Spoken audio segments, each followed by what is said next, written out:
Hey everybody, Brandon here from cadintentions, and in today's coffee break episode, we're going to be talking about the Tesla Cybertruck that was just announced.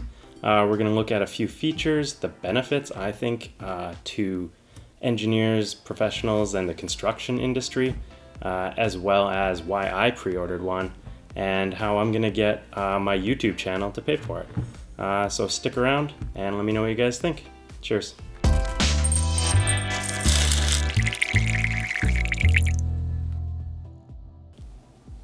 So I think the first thing that everybody was talking about is obviously the design and the look of the overall truck. I personally love the design. I think it's kind of a mix between a Blade Runner, a DeLorean, and I guess what Elon and their designers believe the future of trucks could be.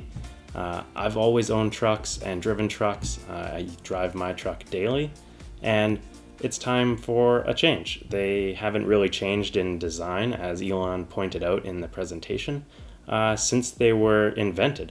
Every truck has kind of looked the same. So obviously the Cybertruck is going to be polarizing, but I think that's something that you're always going to run into when you're trying to change or push the boundaries in an industry, and the Cybertruck certainly does that. The next big thing were the specs that came along with the announcement. I think most notably were the 0 to 60 times ranging up to 2.9 seconds 0 to 60, which is incredibly fast. As they showed in the presentation, it keeps up with a newer model Porsche, although I don't think they mentioned which model that was. Regardless, that's awesome for a truck, even though maybe unnecessary. So as I mentioned, I pre-ordered one myself. I pre-ordered it the morning after the announcement. I guess it just the design grew on me, and it offers a lot of what I've been looking for in a truck. I've been driving my same truck since I bought it brand new in 2008. It's an F-150. In recent years, as gas prices have gone up, the truck has slowly become obviously less affordable or less practical to drive on a daily basis, even though I still do, partly due to needing it occasionally for work, as well as needing it for weekend and after work activities, things like mountain biking, quadding, camping and pulling our trailer, or going to the lake and pulling our boat. All of these reasons are why I have a pickup truck, along with picking up renovation materials, doing yard work, that kind of stuff, the typical uses. So I've been waiting and not upgrading my truck because I was waiting to see what the new electric versions of trucks were going to offer. And I was pleasantly surprised when Tesla announced that the Cybertruck will not only have about a 3,500 pound payload capacity, but also be able to tow up to 14,000 pounds, which easily almost doubles my F-150's current specs, and would pretty easily pull my RV trailer or my boat anywhere that we take it, even with the range variance of 250 miles up to a 500 mile range for the truck. The one I pre-ordered was the 2-motor version, simply because that one's going to be out or being made at least in near the end of 2021, whereas the 3-motor wasn't going to be even in production until 2022.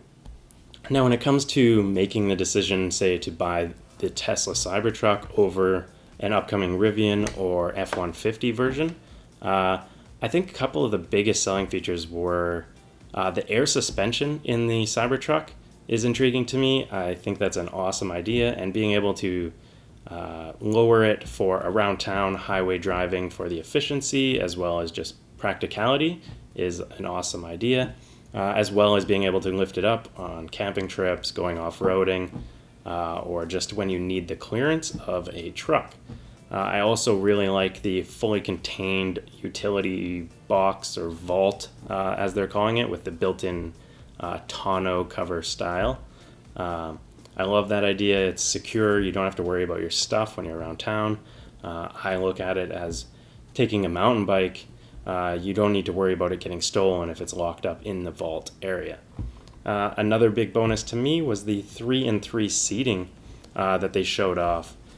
With 2 kids, the extra seat will come in handy when friends want to join along just for our extra baggage, or if our family grows and we have a 3rd kid, makes it a lot more practical having these 6 seats. So obviously all of the mechanical, speed, range specs are impressive, especially for a truck. I'm still going to wait and see, but with the pre-order cost, at least in Canada, only being $150, it seemed like a no-brainer for a truck that I will likely be getting and would want to be on the waitlist for anyway, as well as it's refundable, and if the specs don't pan out or if another competitor sways me, then I can always switch. But as of right now, I don't see that happening. I've been a big fan of Tesla and their cars since they started up the company, and if it weren't for the fact that I daily drive a truck for work and pleasure, I would have switched already. And while I know the design is polarizing, I really love it, and it reminds me a lot of how probably the H1 was perceived back when it became available to the public. It looks big, it's a little weird, but I love it. It reminds me of Blade Runner, and I love that styling. So I really wanted to make this video just kind of to showcase what I thought was a really cool innovation in design. And as you know, this channel is about CAD, design, cool tech, and I think Tesla, and especially this truck, meets all of that criteria.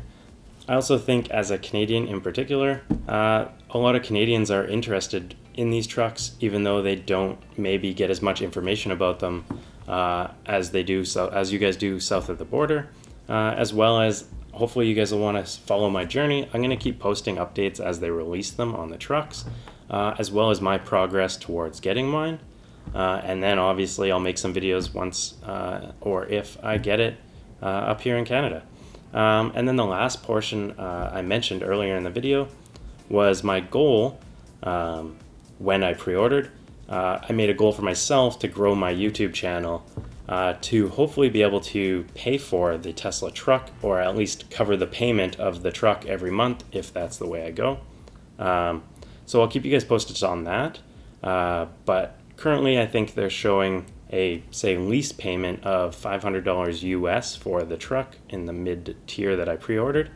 So that's going to be my goal, and I'll keep you guys posted with how that's progressing on the channel, and hopefully you guys will follow along. So don't forget to subscribe, hit the like button below, and thanks for watching.